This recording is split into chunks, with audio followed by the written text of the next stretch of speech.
Good evening, everybody. I want to say thank you for joining again with Young Kings and Queens at Comerica Bank, doing the JA Personal Finance modules.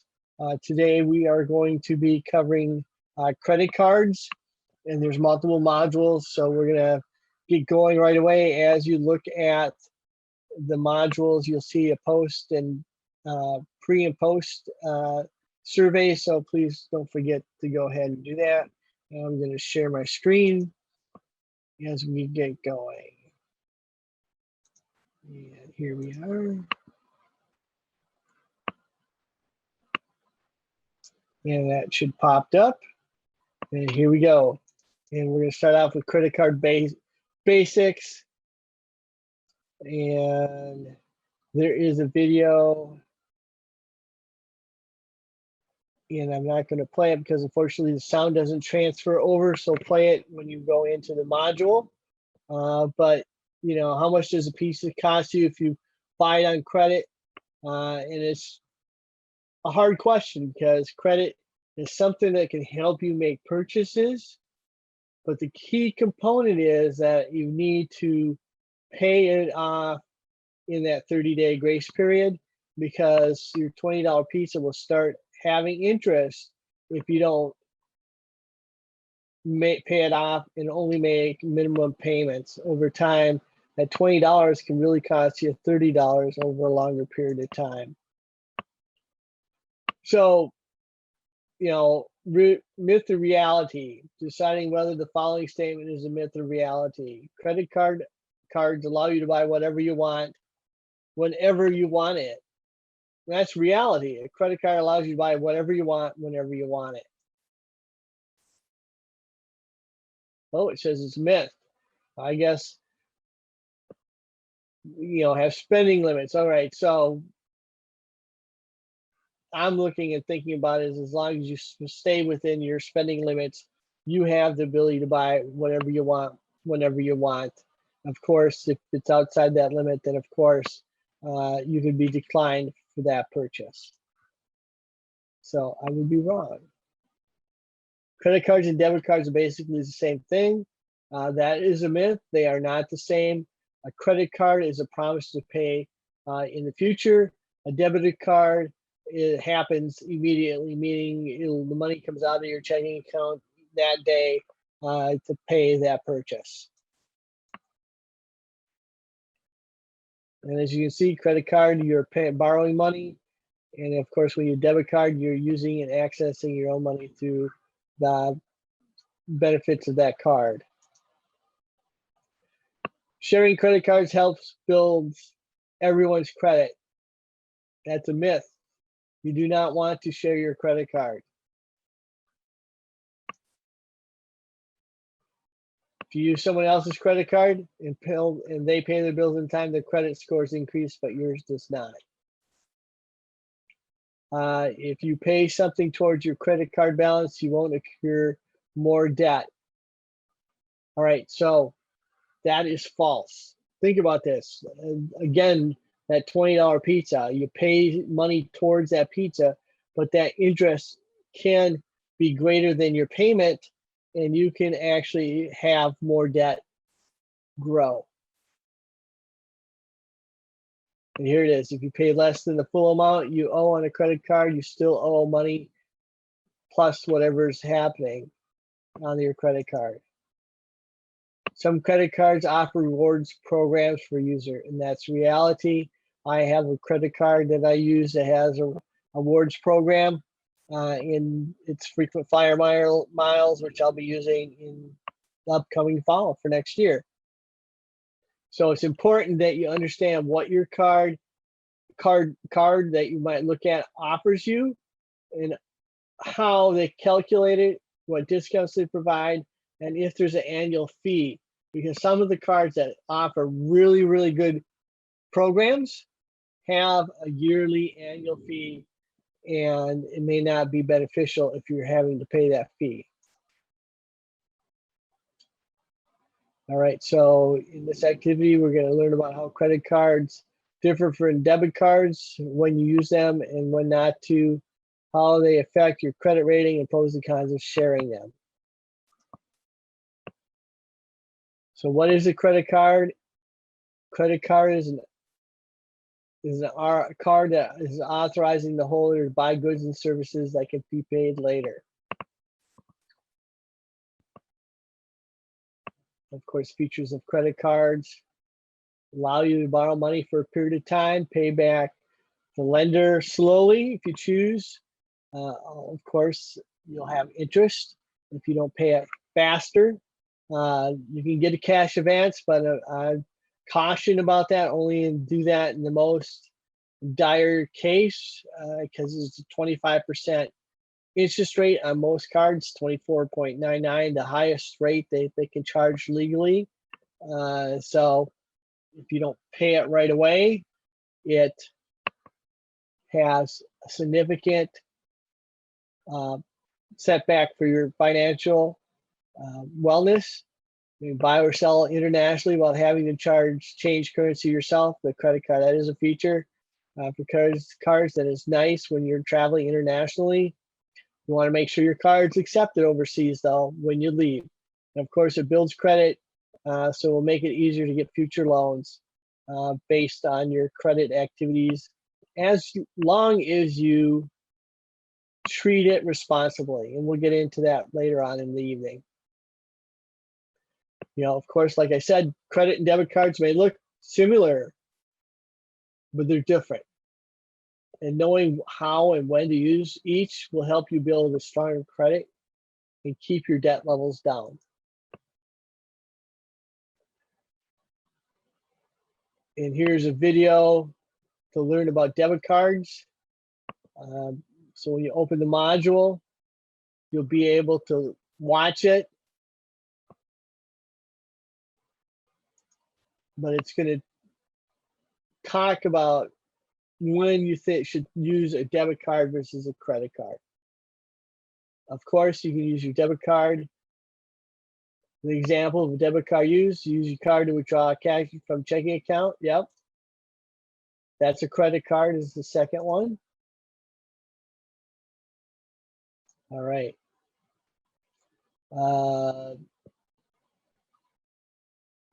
Now, select an example of a debit card use. Now, if you had 50 in the bank and used his card to pay for a $100 suit, I would say it's a credit card, because if you only have 50 in the bank is not going to give you an extra $50. They may allow you to overdraw your account, which will cause you to have an overdraft fee. But that's really expensive money when you start going down that path. And here you can see Gloria tried to use a card, but her bank account was almost empty. So the top one is example of debit card use. First one would be credit. This one would be debit.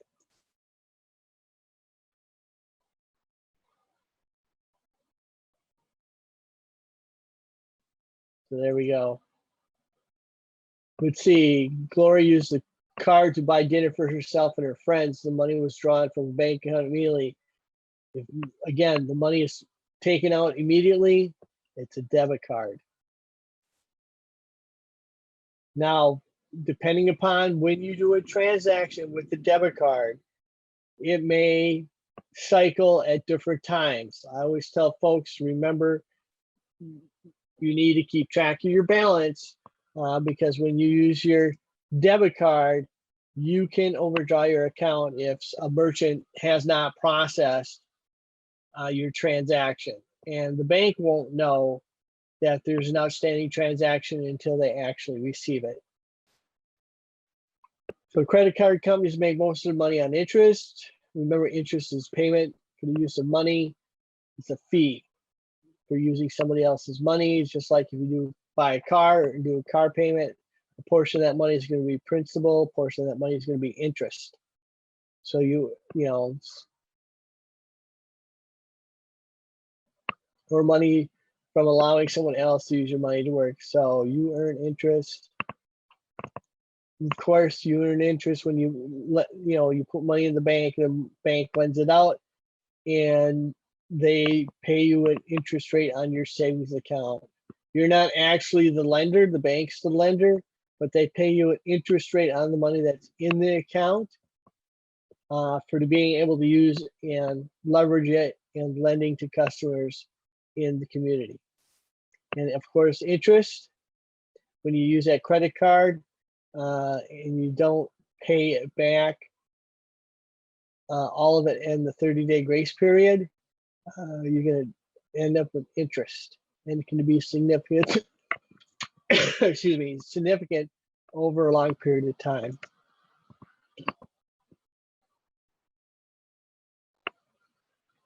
So what are the benefits of using a credit card? Number one, it will help you build credit as long, again, you need to use it responsible. And here it is, it says, pay back your credit cards responsibly, build credit. When you do that, it shows your responsibility and thoughtfulness of making sure you can do that. You'll then be able to leverage that into making other purchases with other styles of loans. Allows you, of course, to pay for something for over a period of time. Say you're going to school and you have books that you need to buy today, but your financial aid doesn't come until next week. You know that money's coming to you. Use that credit card to make that purchase. When you get your money for your tuition and books, you turn around and then spend that money, pay down that credit card to pay for those books. And that way you don't pay any interest. I've seen on too many, unfortunately, folks. And the scenario is they get their money and they don't take it and pay that credit card down for books. They get into the next semester, they paid a little bit, they use the money for other things, and now they don't have money to have the ability to make that payment because they don't have access to money because they are at their limit. Again, you can buy and sell over the internet. Allows you to travel abroad without having to carry cash in that or currency in that country. I always say you should take a little bit of money that matches where you're going. So if you're going to Europe, bring some euros with you just to have it in your pocket. But the credit card is much easier to use overseas. You just want to make sure your credit card is allowed to do so. And of course, as you're using it, before you go, say, traveling to Europe, you can earn rewards like mileage for an airplane. If you get enough, you can use some of it for your pay down your ticket. Of course, why avoid credit cards?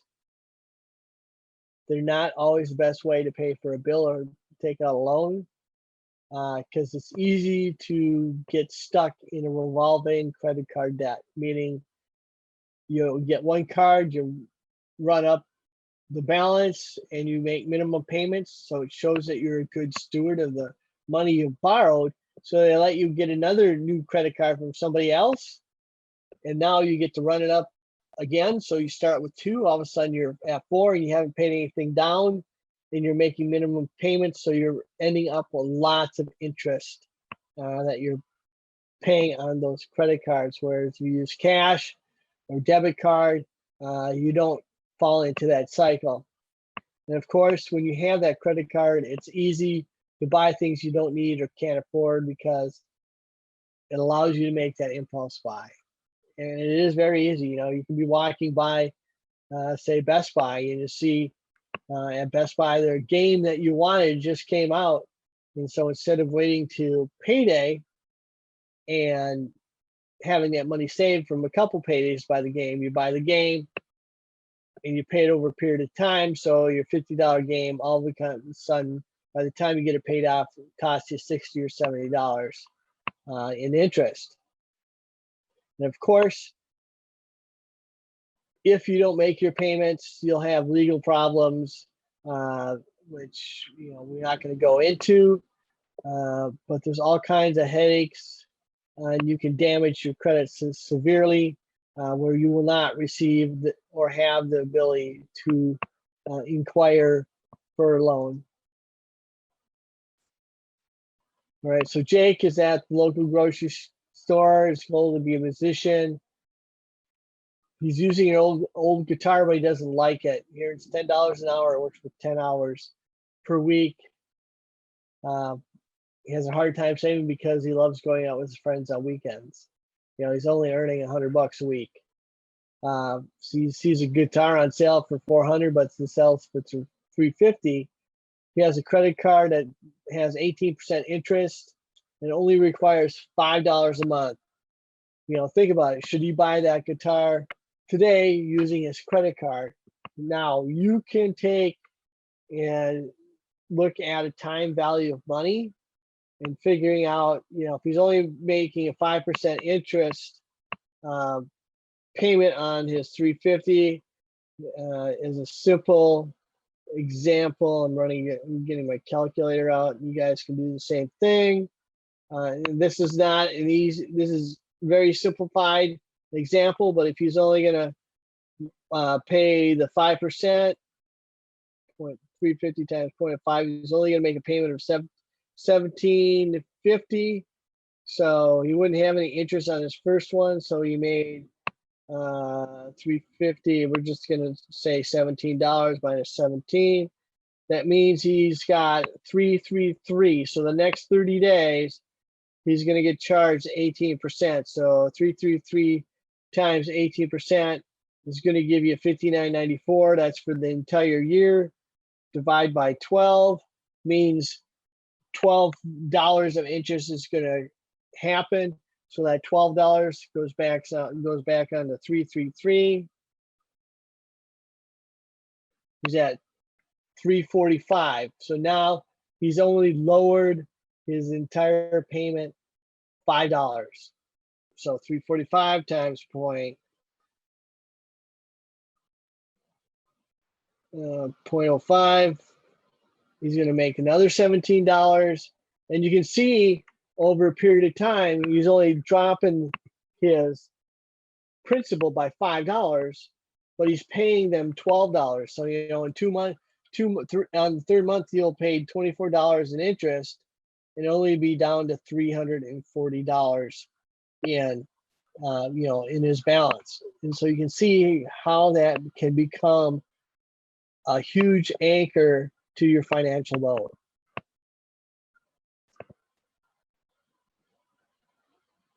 And how long we take, so they're going to give us the answer how long it's going to take. See, you can see that the 750 is what he's going to pay. It's going to take him more than 2 years. He'll end up paying another, you know, significant amount greater. You can see how much more he's, what's that, $80 in interest over that period of time.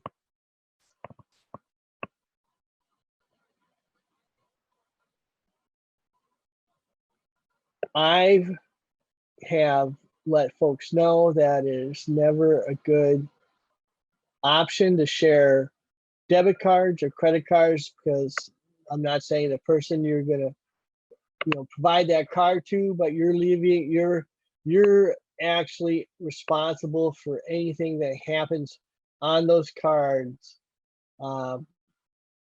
So if someone went and abused that, you would be responsible for that abuse, because it's something that is not fraudulent. It's not a fraudulent activity. It's an activity that you've authorized by.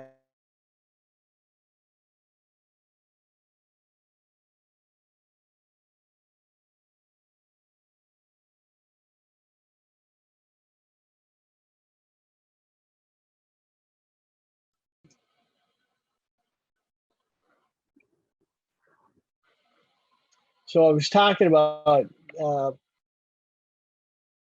you can see that because he lent his credit card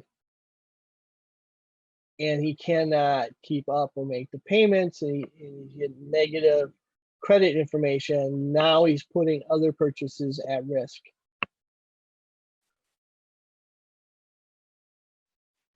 And of course, the classic, use your credit card for emergencies only. and it's hard to do when you go to college as a college student, because there are lots of things that might be interested. And of course, the person used the credit card to buy, food delivery, snacks, and jewelry. And of course, they went and said, call if you have an emergency. The parents learned the hard lesson, and so did the young lady. And we got done with this one. So we're going to bump to the next one here. Basics. Now we're going to do terms real quick.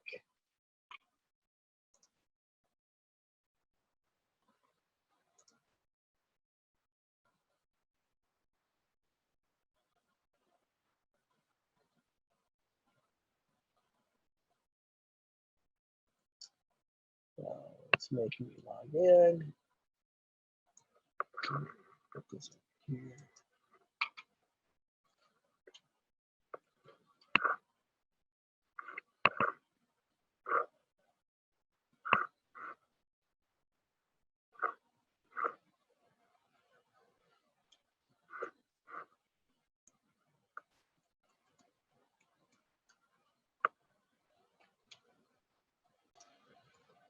Thanks for being patient.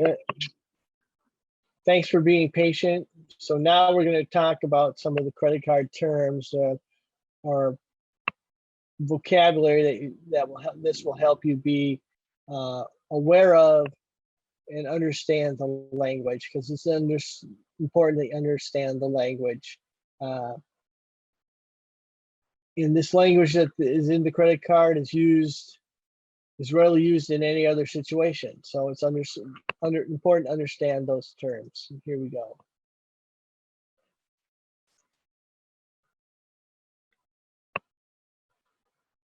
So when you get a statement, there's obvious things that will be highlighted out there for you. So of course, new balance, it's very obvious. It means whatever you bought in that month. Your minimum payment. So it will tell you what you're required to make as a payment. Here they're saying it looks like 1%. And it gives you a due date. If you miss that due date, it can have a negative consequence. Oh, the screen's not sharing. I'm sorry. Right. So going back, I've got my screen up here for you. Thank you for your patience. Thanks, Rashawn, for letting me know.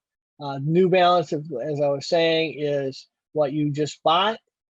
Minimum payment is what they're going to tell you need to pay. That's principal and interest, and your due date. And I was saying, if you miss that date, you can have negative consequences on your credit score.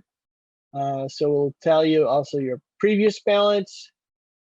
Here they show that the payments that were made for the last 30 days, new purchases, balance transfers, cash advances, and that's fees for those cash advances or balance transfers based on terms and conditions of your card, and that's how they get that new subtotal. Of course, it gives you the 30-day period that your credit card is at. I will tell you, it's not always the 1st and the 30th. It can be the 5th and the 4th of the following month. It all depends upon how it's going to cycle. So it's important that remember that.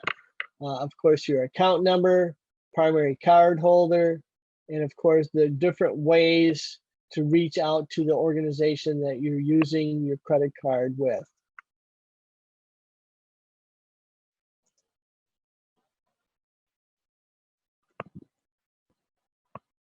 So if she makes a minimum payment on time, has she paid off her credit card? No. We'll have to pay interest on her balance. Yes. She's not going to pay a late fee because she paid it on time. It's no longer in debt to the credit card company. So it's only that one. All right, select the correct word to fill in the space for each. All right, so what we got? Blank, penalty,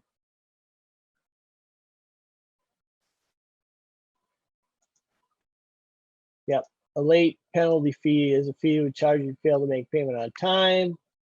A blank period is time between date. That should be a grace period. Annual fees. That's why I'm saying it's important to understand if you're receiving a reward, is there an annual fee and what is it? Of course, interest rate that they charge you for lending you that money. Credit limit. Your blank includes both your interest and any fees related to the loan. Should be balanced.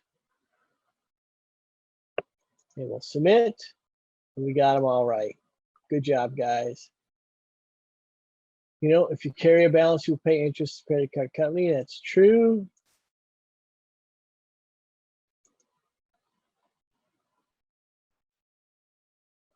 So if somebody has a higher credit than you, why could that be? Better credit?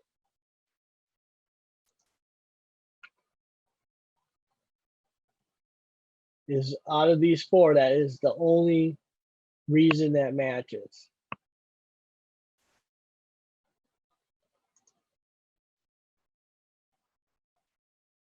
All right, so we've learned the meaning of important credit terms.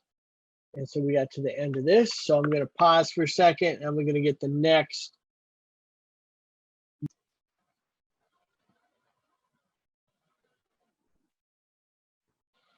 So now we're going to talk about types of credit cards. And here we go. Of course, which is the best credit card going to be for you? So not all credit cards are built alike. So it's important as the consumer to read the terms and conditions and understand or look at literature that's easy to compare from one credit card to the other. They are laid out fairly rigidly by law. They have terms and conditions that are easily read. But there is still small print that you should be aware of, and it doesn't hurt to understand what that small print means. So when we look at it, do you want, free miles, free gas? I've heard a commercial now, you can get an app or get a card and you use it and you get free gas after you use it. So it's an interesting concept, but I like to pay cash for my gas because it's a consumable. And that's how I kind of look at it. I try to use credit only on those things that are going to have last for a long period of time and are not consumables. So most people choose among 5 or 6 different types of credit cards. Each has its pluses and minuses. There are some cards that you should avoid at all costs because they're almost certain to cause you financial problems.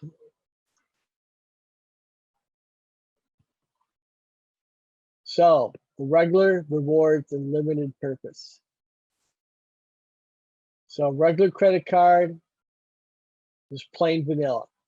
No special features, perks, or fees attached. They are inexpensive and easy to use. They're typically simple. They're low cost, meaning no fee. They're getting harder to find and they have no rewards. Rewards cards mean exactly what they mean. They give you a cash discount, travel miles, and other perks based on terms and conditions of the card. They're great if you pay your monthly balance off. They're easy to get. Of course, to get the money, you need to spend the money, and then a lot of them have annual fees. Of course, limited purpose cards are connected to a particular store or company. An example would be when Sears was a predominant store in the country, and I don't even think you can find Sears cards anymore. They had their own credit card.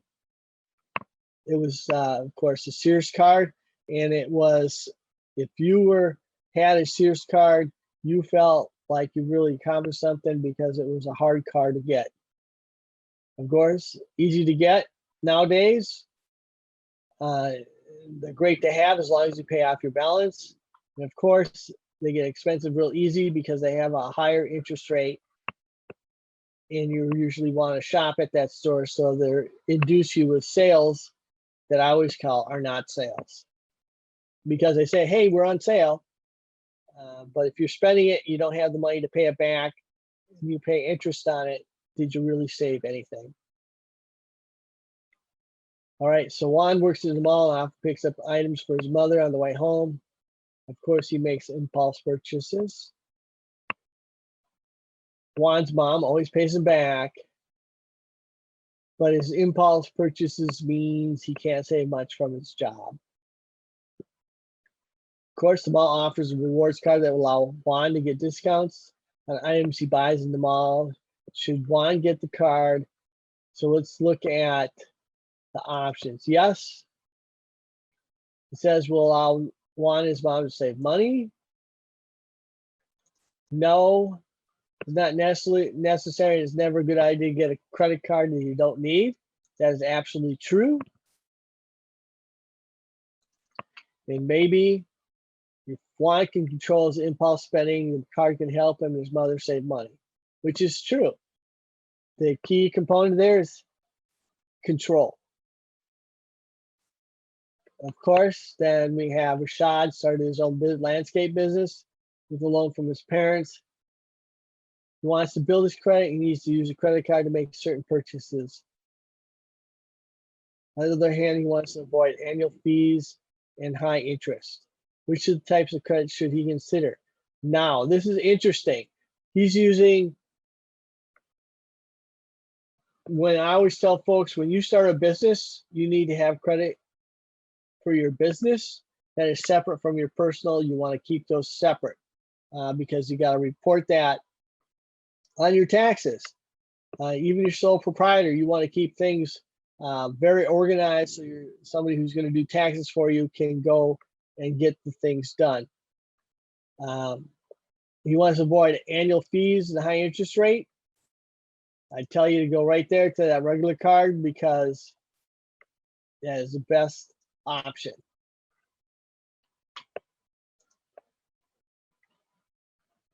Of course, some cards you should avoid because they aren't a good deal. Subprime cards, of course, they're intended for people with bad credit. They're easy to get, but they're going to charge you the max amount by law for interest. And they're going to have a high annual fee. So is one of those cards to stay away from if you can. And of course, secured card requires a security deposit. So basically, you're giving them the money down. They're going to give you a card. If you don't make the payment, they're going to take the money out of the account to cover the card. They can be helpful, but you need to make sure you follow all the terms and conditions of that secured card so you don't forfeit the money that you put into that account. All right, special purpose cards to learn more. Student cards, of course, cards for students. So they're targeted. Usually they try to offer bonuses for getting a good grade. And they have small limits, but they usually have a higher interest rate.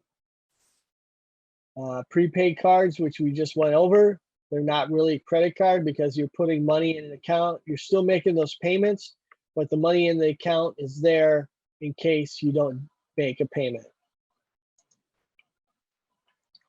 A charge card is an electronic payment card that charges no interest but requires the user to pay their balance in full each month. Usually it's connected to an account like a debit card. And then balance transfer cards, you can move money from one card to the other, but they're usually going to pay a fee and higher interest rate for doing that.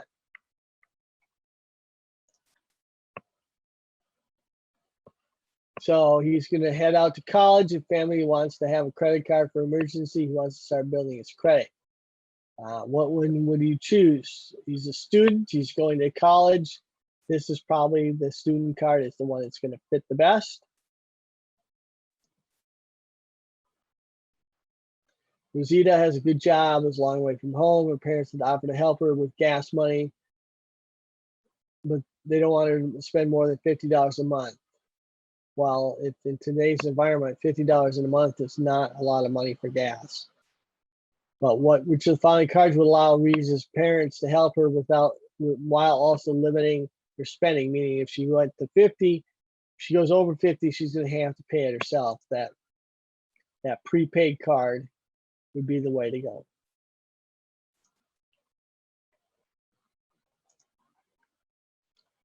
And we've got all the way to the end of this. So let's get to the next one. So I'm going to pause the recording and bring it back online.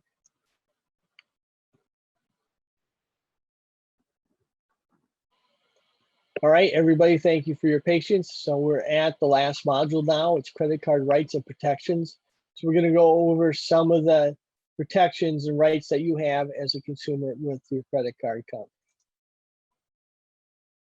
So it's, of course, always important to know your rights. So what happens if your credit card company says, hey, we're going to raise your interest rate by 10% without a warning? They can't do that. In 2009, they passed a credit card act that doesn't stop a credit card company from raising their interest rate, but they have to provide you a notice that they're raising the rate.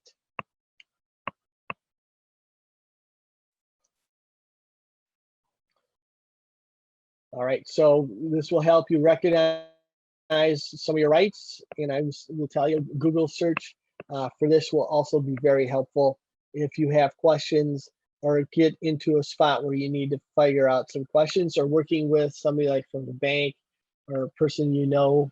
You can ask questions. They can direct you to the right areas for an answer. All right, so let's explore some of these key questions. Of course, can they raise your rates without notice? They can raise the rate if you have no outstanding balance. Well, let's give you 45 days notice. Can they raise rates on outstanding balance? Only if your rates were offered as a limited time promotion. Your card has a variable rate, and most cards will tell you there's very few credit cards that have fixed rates anymore. They're all variable rate, and they're tied to an index. And the verbiage says the rates will go up 30 days after the published rate, say in the Wall Street Journal, as an example. And or if you're late, 60 days late with your payment, they can raise your rate to the highest rate allowed by law if they so desire.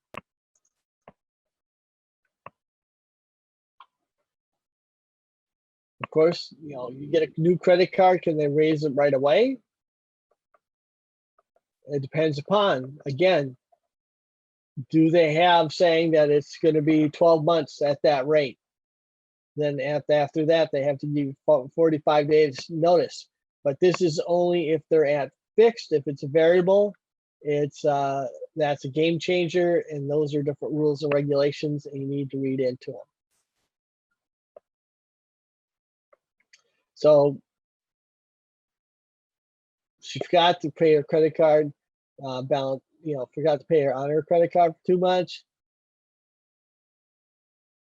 And, she got a notice saying her rate was, raised on outstanding. Is it legal?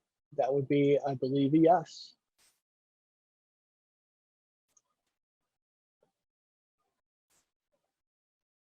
You send in a payment and you don't want to late fee. Do they have the process right away? Yes, the company must process your payment on the day it arrives or the next business day. So the question is, when you say next business day, I always tell folks is think about it this way. Next business days, Monday through Fridays. So Saturday and Sunday are not considered business days. And so that they would not be processed on those dates.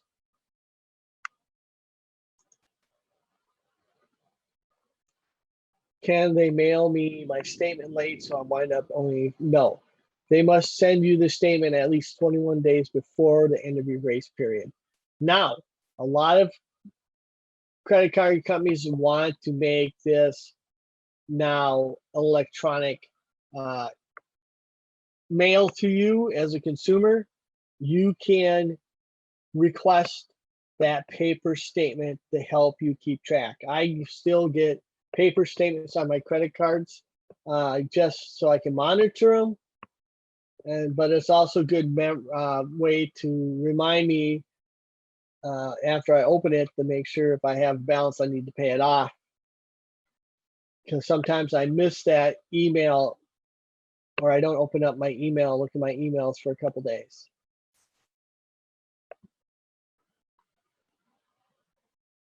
You know, the statement doesn't mention a due date or penalty for late payment. Can they still impose it? No. The statement must include a payment date and information about any late fees. And I've never seen a credit card statement, even when you don't owe them any money, meaning you paid off every month, and you're at zero, they will always have amount that you owe and the date it's due by.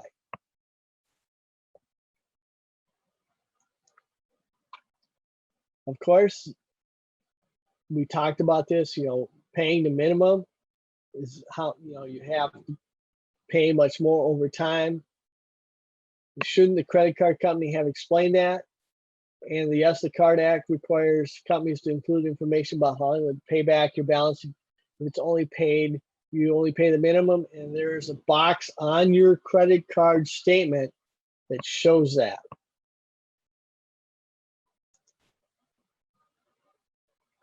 And of course, they're going to tell you how much extra you'll be paying in interest, and they have to provide you a toll-free number for credit card counseling, so you can get out of debt if you become overwhelmed by debt, and it becomes what I call that boat anchor on your personal finances.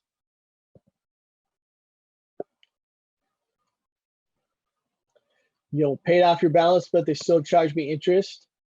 No, if you paid off your balance, they can't charge you interest, though they can charge for some fees. But if you paid off your balance and you didn't pay it all off within the grace period, there is going to be some interest that is going to post based on when you paid it off, because there are some days of interest. The only way to stop that is to make sure, say you owe $100, your payment was and you didn't pay it within the grace period, and your next statement said you owed 105.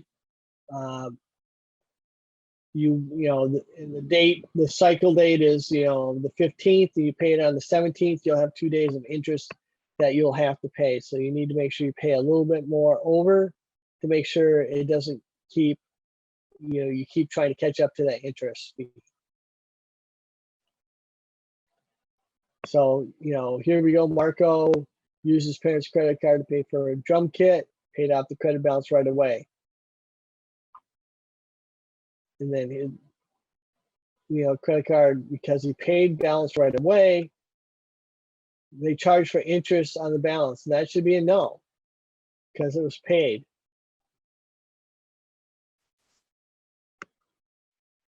Uh-oh.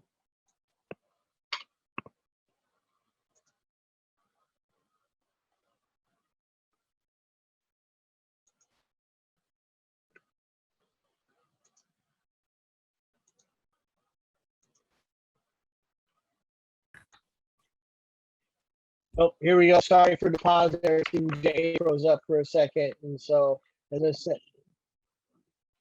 said, sorry, Jay froze up there for a second. And the answer is no, as we picked, because you paid off the balance right away, and the credit card was wrong for charging interest on a balance that was paid off. Of course, you went over your credit limit. Now I owe over the credit limit fee, and they say, shouldn't the credit card have been denied? The Card Act states that you have to opt into the over the limit fees. If you did, the credit card company is in the wrong. But it's very obvious. They may ask you to sign in certain areas, and if you're not reading and you sign, you may opt in without knowing that you signed. You didn't want to. And they can only charge you once for an over limit fee, not every time it happens. Now, if you're doing a checking, the difference between that and a checking account is, in a checking account, if you overdraw your account 5 times in a day, they can charge you 5 times for that overdraft because they're servicing 5 different transactions. Of course, I received a notice saying the interest rate on my card was going up. And of course, will they charge me a penalty or fee if I decide to account? No, they will close your account anytime for free, but you'll have to pay out your balance. If you don't, your card company has a right to require you to repay your balance within 5 years. All right, so Frida decides to share a credit card with her sister. And of course, she knows her sister spends too much money. How can Frida limit her sister's spending and also avoid fees relating to overspending? That one's not going to work. Cutting up a card and only using her own. Number one, opt out of the over limit option. That the charges will be denied. And of course, pay her credit card bills early to avoid over the limit fees. Limit her spending. I'm going to go with this one.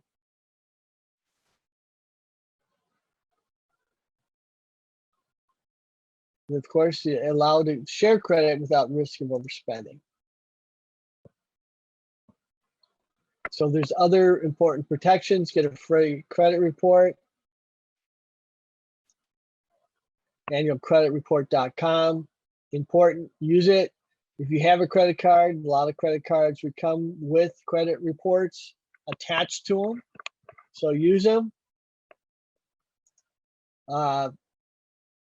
Remember, credit card companies, if you're under 21, you have to have a co-signer. And if you're under 21, they're not supposed to advertise to you either. Advance notice if you use gift card fee. Of course, they can't charge you for not using a gift card unless they tell you about the fee in advance. Most gift cards have no fees nowadays. Of course, if you lose your card stolen, you are not liable for more than $50 of any fraudulent purchase. Of course, I would tell you, keep that information on the back of your card, separate away from your wallet. So if you lose your card, you immediately can call the credit card company and start the action of closing that card so nobody can use it, and you protect yourself from fraudulent activity. Let's see, he is on his own, he wants his own credit card. Could he get one? The only way to do that is having somebody who can co-sign with him.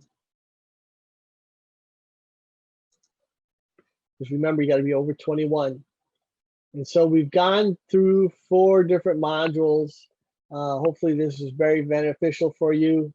And we're right at the time limit. So I want to thank everybody for their time today going through this. If you have questions, just let somebody, Rashawn, know. You can reach out to us and we can get answers for you guys.